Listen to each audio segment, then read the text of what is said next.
Hi friend, मैं Amit Kumar, branch mechanical third same अपने YouTube channel में आप सभी का स्वागत करता हूं।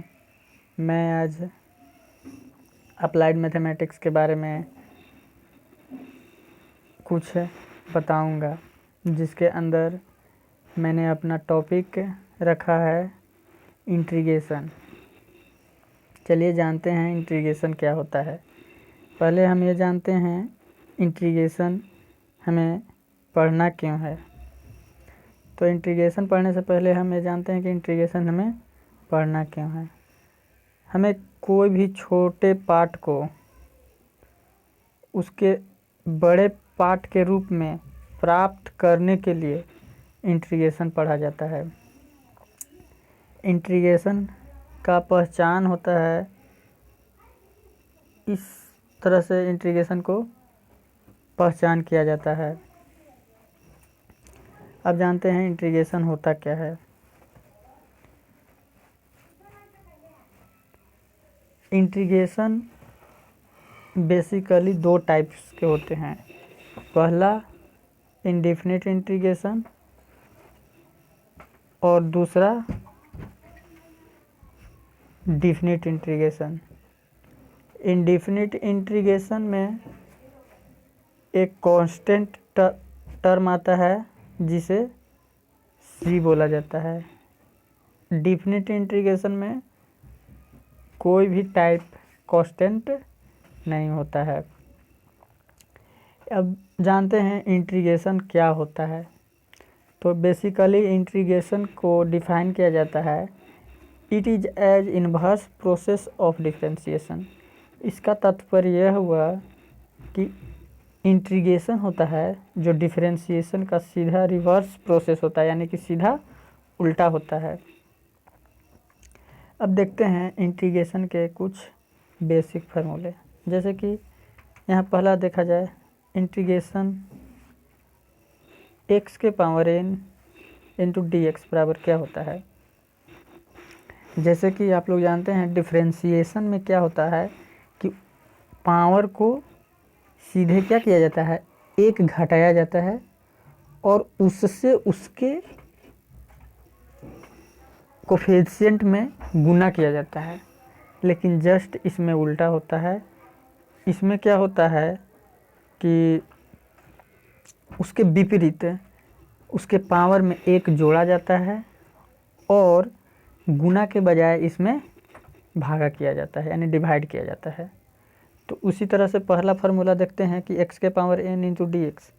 इसमें x के पावर n को एक बढ़ा देंगे, यानी कि 1 जोड़ देंगे और पूरा जो a आया n प्लस 1 उससे इसमें डिवाइड कर देंगे और प्लस सी कांस्टेंट टर्म आ जाएगा।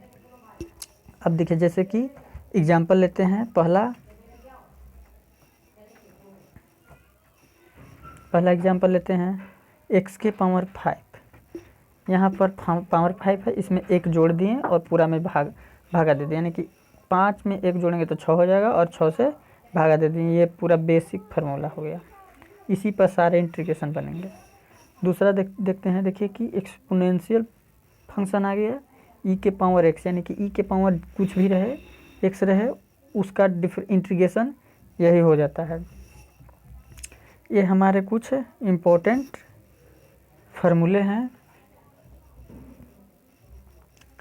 चलिए आगे देखते हैं।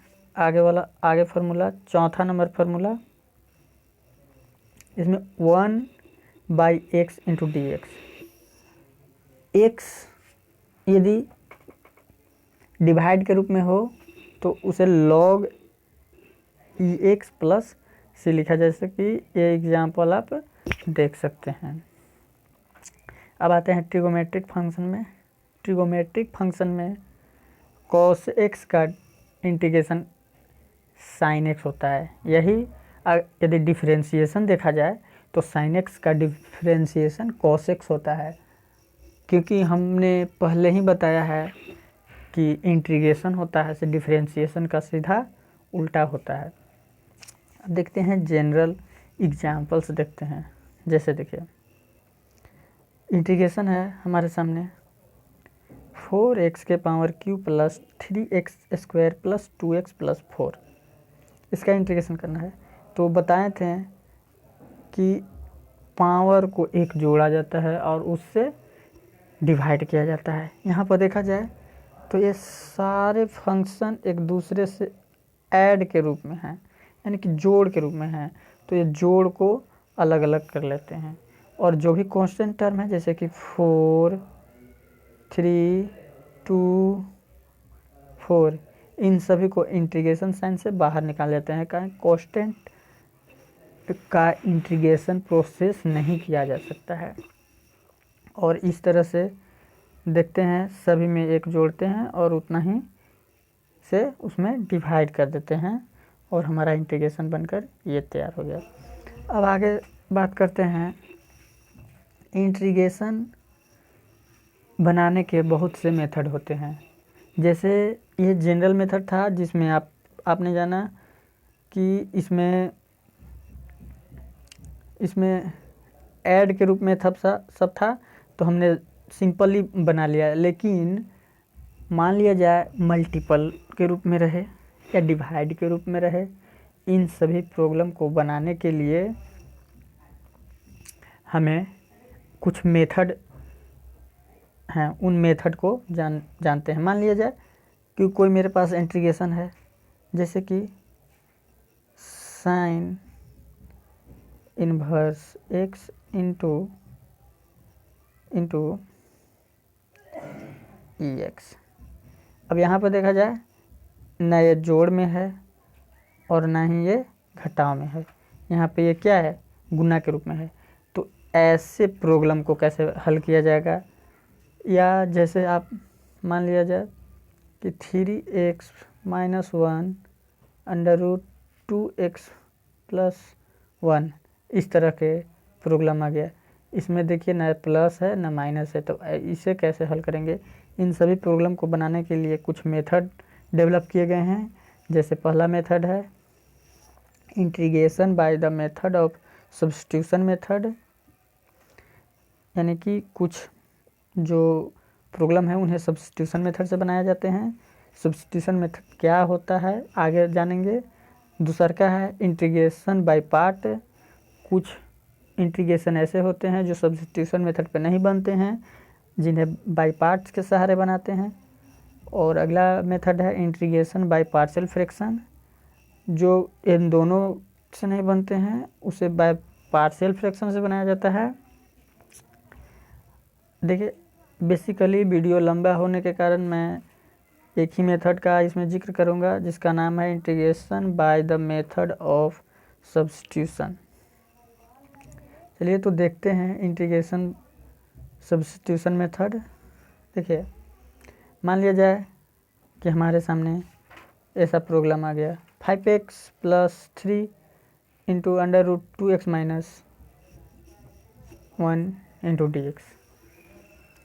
अब इसमें जो भी कॉम्प्लिकेटेड टर्म है उसे हम z या कुछ भी मान लेते हैं। तो मान लिया मैंने z माना, 2x - 1 को z माना, तो यहाँ से x के वैल्यू क्या आ गया, z प्लस 1/2 dz। अब यहाँ पे इसको dc कर दिए, सॉरी यहाँ लिखा नहीं थे लेकिन यहाँ लिख देंगे dc with respect to x, ठीक है। उसको x के रिस्पेक्ट में क्या किए, dc कर दिए, dc किए। तो यहाँ पर dx बराबर हमारा आया dz/2, और यहाँ जो x का वैल्यू है उसको 5x के जगह पे x के वैल्यू को z के टर्म में तोड़कर रख देंगे, और इस तरह से हमेरा ये यहाँ पे ये सॉल्यूशन प्राप्त हुआ। उसी प्रकार इसको सभी को अलग अलग, जैसे कि 5z/4 और 11/4, और z है इसका पावर को ऐसे इसका पावर को उड़ाएंगे तो इसका क्या आ जाएगा 1/2। और इस तरह से जनरल मेथड का उपयोग करके, यानी कि सभी के पावर में n+1 करके उतना ही से भागा दे दूंगा, और इस तरह से मेरा कंप्लीट बनकर तैयार क्या हुआ, इतना इंटीग्रेशन इतना। और इसके बाद क्या होगा,